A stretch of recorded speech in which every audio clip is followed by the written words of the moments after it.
الحمد لله. الحمد لله القوي سلطانه، الواضح البرهان، المبسوط في الوجود كرامه وإحسانه. اللهم صل وسلم وبارك وكرم وعظم على نور الأنوار وسر الأسرار وترياك الأغيار ومفتاح باب اليسر سيدنا ومولانا محمد المختار وآله الأطهار وأصحابه الأخيار عدد نعم الله وإفضاله. أما بعد. Yang saya cintai, yang saya muliakan, guru saya, guru kita semua, imam besar kita semua, yaitu yang mulia Al-Imam Sayyid Al-Habib Muhammad Rizik bin Hussein bin Syihab. Mudah-mudahan Allah panjangkan umur beliau, Allah sehatkan jasmani dan ruhani beliau, Allah permudah urusan dunia akhirat beliau, Allah kuatkan langkahan kaki beliau di dalam berdakwah di jalan Allah, berjuang di jalan Allah, dan di dalam membimbing kita semua menuju ridhonya Allah subhanahu wa ta'ala, beserta para habaib-habaib yang lain, para kiai, para ajengan, para ustadz, para tokoh masyarakat, segenap aparat pemerintah, Al-Habib Muhammad Al-Attas, Al-Habib Hanif Al-Attas, Al-Habib Hashim, kemudian Kiai Haji Sobri Lubis, dari juga saya lihat Kiai Awid beserta Al-Habib Ye Al-Jufri, Al-Habib Alwi Al-Hamid beserta seluruh hadirin hadirat, bapak-bapak, ibu-ibu, khususnya para pemuda-pemudi baginda Nabi besar Muhammad yang selalu dimuliakan oleh Allah subhanahu wa ta'ala. Saudara-saudara, sebelum saya bahas masalah korupsi, sedikit ada satu hadis, karena ini menjelang tahun baru, penting bagi saya untuk menyampaikan hadis daripada baginda Nabi besar Muhammad sallallahu alaihi wasallam. Qala Rasul sallallahu alaihi wasallam, la tattabi'unna sanana aw sunana alladziina min qablikum shibran bi shibrin wa dhira'an bi dhira'in hatta law dakhalu fi hujri dhab lattaba'tumuhum. Qulna ya Rasulullah al-yahud wan nasara, qala faman. Nabi Muhammad sallallahu alaihi wasallam beliau bersabda, sungguh suatu saat nanti akan ada umat setelah kalian, mereka akan mengikuti golongan-golongan dan kelompok-kelompok umat sebelum mereka, shibran bi shibrin wa dhira'an bi dhira'in. Mereka ikuti kelompok dan umat sebelum mereka, sejengkal demi sejengkal, selangkah demi selangkah, mereka ikuti umat-umat sebelum mereka. Hatta law dakhalu fi hujri dhab, sekalipun umat sebelum mereka masuk di dalam lubang dhab, lattaba'tumuhum, sungguh mereka akan ikut masuk dalam lubang dhab. Dhab itu sejenis biawak, cuma bukan biawak. Kalau biawak warrol, dhab itu kadal gurun, saudara-saudara, yang belakangnya ada duri-durinya, warnanya kuning. Kalau warrol, kalau biawak warnanya coklat. Kalau dhab itu halal dimakan karena ada takrir dari Nabi. Kalau biawak haram dimakan. Jadi beda antara dhab dengan warrol. Nah, saudara-saudara, kemudian ada sahabat yang bertanya, "Qulna ya Rasulullah al-yahud wan nasara." Ya Rasulullah, apakah kelompok dan umat sebelum mereka, maksudnya sebelum kita itu adalah orang-orang Yahudi dan orang Nasrani? Kala faman. Rasulullah bilang, siapa lagi kalau bukan mereka? Nah, saudara-saudara, malam tahun baru besok bukanlah malam tahun baru kita umat Islam. Itu adalah malam tahun baru orang-orang sebelum kita, umat sebelum mereka. Akan tetapi di Indonesia yang paling banyak merayakan malam tahun baru, yang paling banyak merayakan hari Valentine, lihat malam tahun baru, yang paling banyak keluar, yang paling banyak maksiat, mabok-mabokan, istahalla zina wa istibahal khumur wa darubu bil ma'azif. Mereka zina seperti perbuatan yang halal, mereka halalkan zina, khamr, mereka perbolehkan seakan-akan itu bukan hal yang tabu, bukan hal yang haram. Mereka memainkan musik-musik yang membuat lupa dan lalai kepada Allah. Mereka ikuti kelompok-kelompok sebelum mereka. Nah, yang paling banyak nanti besok bermaksiat, melacur, yang berjudi, yang khamr, yang narkoba, yang mabok-mabokan di Indonesia bukan putra-putri Kristen, bukan putra-putri Buddha, bukan putra-putri Hindu, tetapi putra-putri kita umat Islam yang paling banyak besok akan berbuat maksiat, berbuat dosa di tanah Indonesia, merayakan tahun baru yang bukan tahun baru Islam, saudara-saudara. Ini kenyataan. Maka yang dalam Al-Quran Allah mengatakan, walan tarda ankal yahudu walan nasara hatta tattabi'a millatahum. Allah nggak bilang hatta tattabi'a dinahum. Yahudi, Nasrani tidak akan ridha kepada kalian sehingga kalian mengikuti ajaran mereka. Allah nggak bilang sehingga kalian mengikuti agama mereka. Karena bagi para musuh-musuh Allah, kita harus masuk ke dalam mereka, bertasyabuh, menyerupai mengikuti ajaran mereka, adat istiadat mereka, budaya orang kafir, adat istiadat orang-orang kafir. Man tasyabbaha biqaumin fahuwa minhum. Siapa yang menyerupai suatu kaum, maka dia sama dengan kaum tersebut. Oleh karena wasiat saya pertama bagi orang tua, tahan putra putri kalian. Sekalipun besok mau pergi, pergilah ke majelis taklim. Di Jakarta besok kayak Munawir Asli bikin acara istighosah, isti'anah seperti sekarang. Tadi saya di mobil menyimak semua yang telah disampaikan oleh guru kita, bahwasanya dengan adanya puncak berzikir ini bukan berarti merayakan tahun baru, tetapi kita beristighosah, beristi'anah, memohon kepada Allah agar Allah memberikan ampunan, penjagaan di puncak ini, yang dimana di sini paling banyak tempat berkumpul orang berbuat dosa dan berbuat maksiat kepada Allah.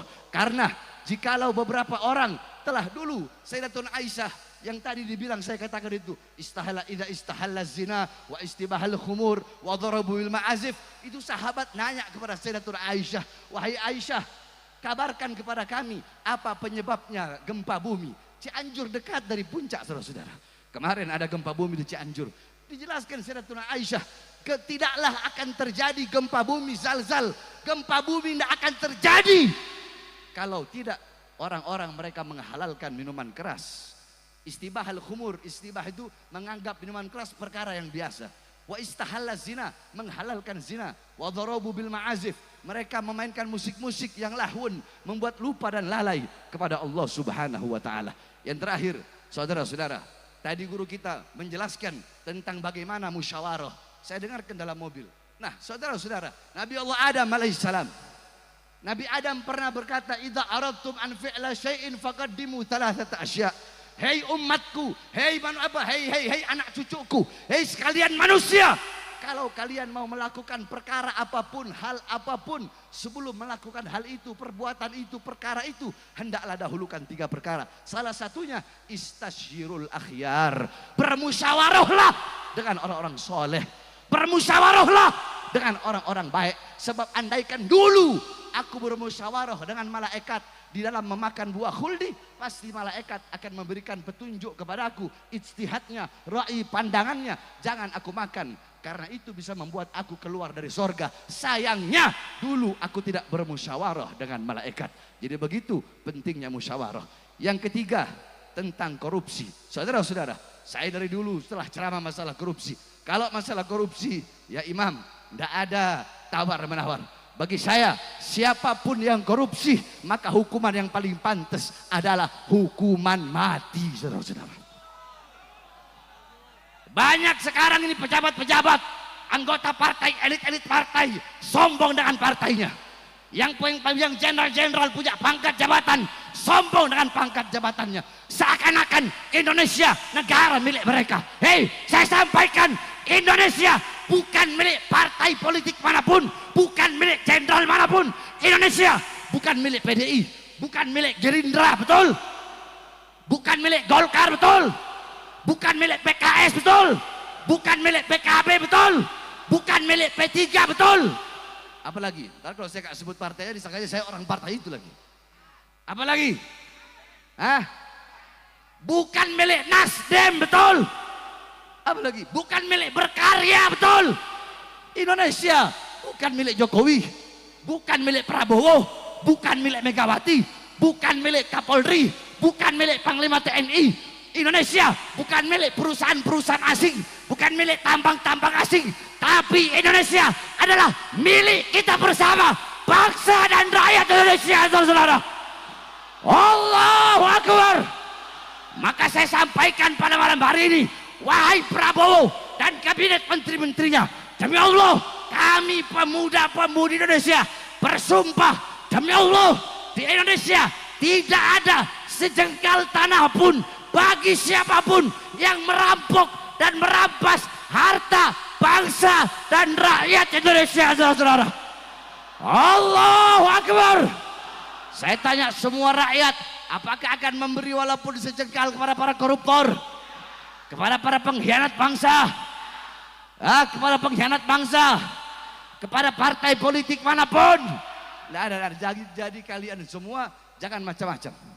Sekali lagi saya bilang, saya cuma takut sama saya punya ibu dan sama saya punya pawang.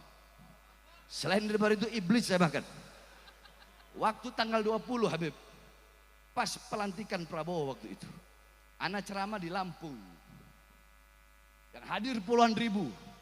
Makanya nggak heran 1 minggu habis ana ceramah, ada yang datang ke Lampung pawai-pawayan pakai tank.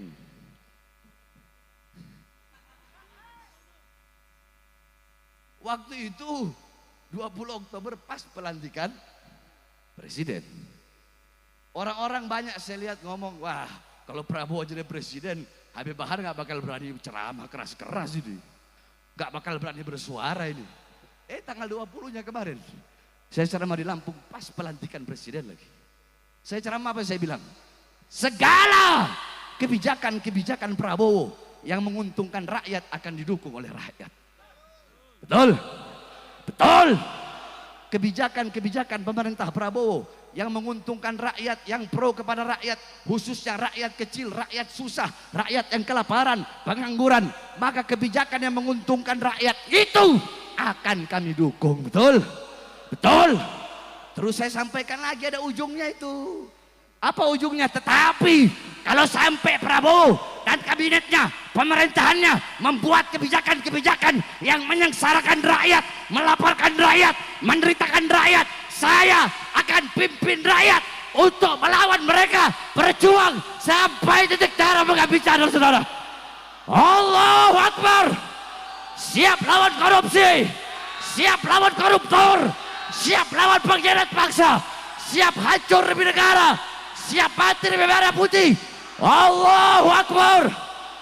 Mereka, mereka, mereka. Allahu Akbar.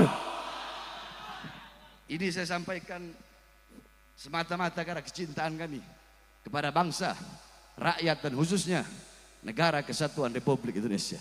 Ini saya dapat saya sampaikan, kurang lebihnya mohon maaf, walafu minkum, karena saya datang kemari bukan untuk berceramah, tapi ingin mendengar, dan saya rindu kepada imam besar karena sudah lama tidak berjumpa. Kemarin sakit, jadi reuni 212 nggak sempat datang. Terus 411 mudah-mudahan kita doakan guru kita Allah berikan sehat dan panjang umur, amin. Walafu minkum. Assalamualaikum warahmatullahi wabarakatuh.